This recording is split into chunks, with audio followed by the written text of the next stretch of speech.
first of the month. Get up, get up, get up, cash your checks and get up. Wake up, wake up, wake up. Hey y'all, it is Tay and we are going to get into some tea today. Welcome to the very first episode of the Tea Talks with Tay podcast. I am your host, Taylor Hill. And before we get started, I just want to say I am so excited to be finally launching this podcast. I have spent so much time just thinking about it, stalling it, and so now I am feeling moved to just go ahead and do this, given this time. Since we all in the house, why not take the time to, look and listen to me?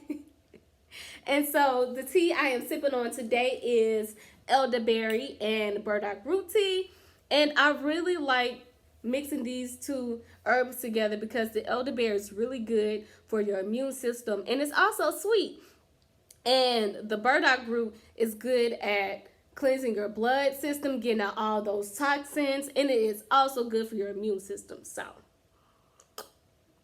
yes, anywho, so it is the first of the month and we all know what happened on the first.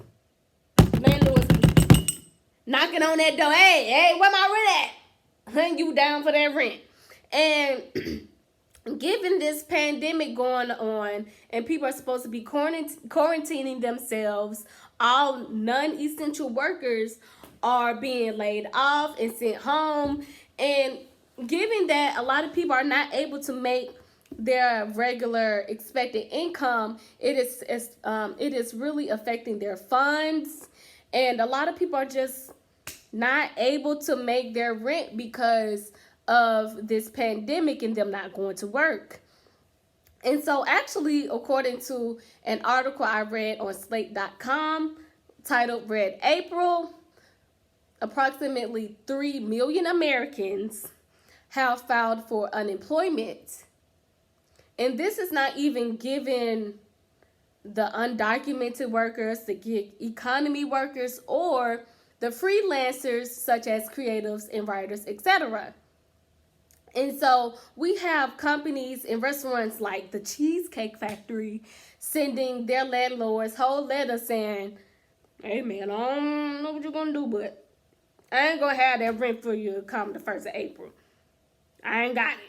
And that's because we're all on quarantine right now. So no one is really able to go and out and eat and sit down and be waited on the way that they would like to right now, which is affecting a lot of businesses and restaurants' income.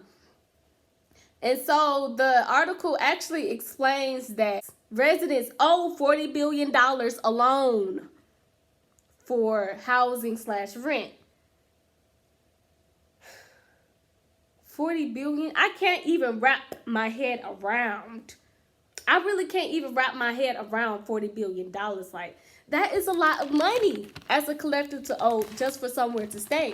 And the article even goes further to explain that 1 in 4 tenants, families, they pay more than half of their income for housing/rent. Like,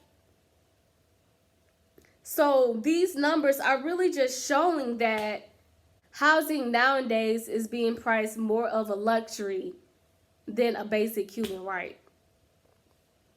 And yeah, we can get into this $2 trillion stimulus check bill that has passed, but that stimulus check is still not even going to cover for the lost wages that these people have lost, or even really help out the tenants. The stimulus check is being more generous to business owners and landlords than they are tenants. And yeah, we could talk about the mortgage deferments, but if they didn't have the money then, what makes you think they're going to have it now? Because again, their whole income, that they were expecting on is missing. It's not just going to magically appear once this is all over and said and done with. And the article also explains that 15% of Americans cannot handle a unexpected $400 expense. And I know 15% doesn't seem like a lot. It's not a big number. But given the fact that there are approximately 327 million citizens in America right now, 15% is it's a huge chunk of that. And I mean, for unexpected $400 expense, like rent is more. I don't know no place that costs $400 to live. And so that just goes to show you that a lot of people are in a funk right now. I actually looked up the Rent Strike 2020 hashtag on Instagram. I did Instagram because I do not get on Twitter anymore. I just think it is a toxic pool of a place that I do not want to swim in. So anyway, I looked at this tweet and it said, LOL, we're a bunch of paycheck to paycheck employees living in apartments owned by paycheck to paycheck landlords and working for paycheck to paycheck corporations. Laugh my ass off. Whole economy full of broke bitches. Who thought of this?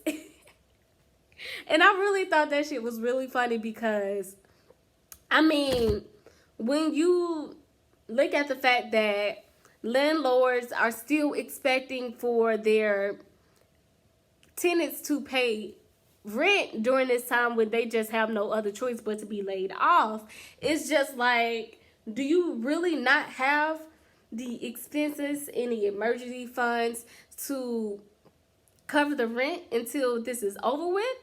And then, like I said at the beginning of this video, Cheesecake Factory is like straight up saying, I am not paying rent. It's just something to think about. It really is. Like, this time is really just letting a lot of things show about our economy in the U.S. I'm concerned about all of those who are able to make rent. My heart is with them. I just want to applaud and I support every individual who are organizing and banding together with their other co-tenants and just really standing up for their human right and being like, hey, it's not my fault, literally not my fault that I am not working and I cannot afford my rent this month, and asking for them to be forgiven for it. Like, I am with y'all and I applaud y'all and I am in support. And I would say that this time it's really just revealing so much about America right now, just the classism, and it's really shining a light on the overlooked or looked down upon career occupations such as grocery store associates, truck drivers, sanitation workers, and those who are in the healthcare profession such as nurses, doctors, etc. I mean, because these people are working extended hours, wearing N95 masks, and just working 10 plus 13 hours. They are working their asses off right now, and they're risking their health and their lives to take care of the American people. And some of these employees are actually being quarantined in hotels. And we don't even know if they are paying out of pocket to be in these hotels or if their employers are paying for them to stay in these hotels while they still work and are not able to go home because they don't want to contaminate their family. Because those who do have to pay out of pocket to self-quarantine, they are more than likely going home. And I actually saw a post where a woman talked about how she was so scared because she's a nurse and has been working 13 plus hours, and that she is still going home to her 2 daughters and husband and doesn't want to contaminate them or spread the disease. And she's also still worried about her own health, dealing with these patients who have the virus. And my thing is just the nerve of some people. The nerve of some people to sit here and be like, well, this is what you signed up for. Really?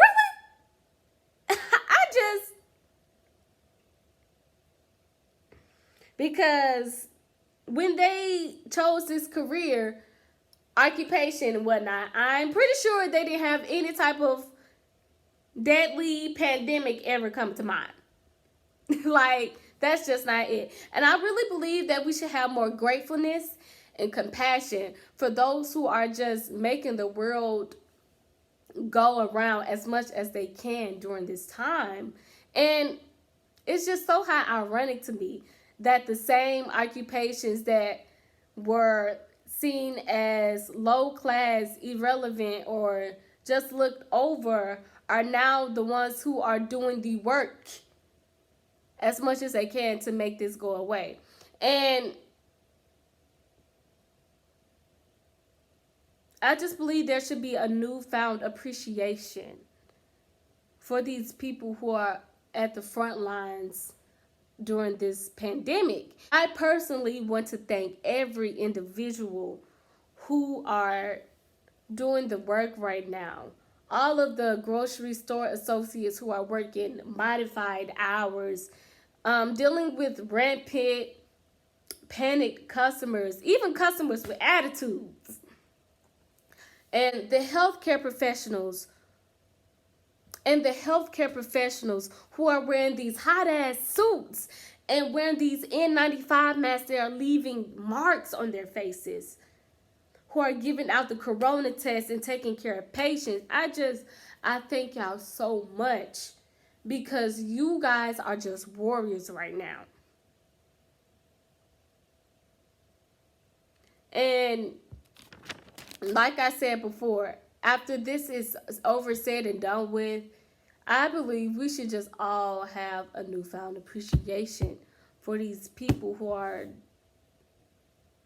especially like nurses, because a lot of people give doctors the credit, but the nurses are the ones who are physically, like, they are the most hands-on with patients.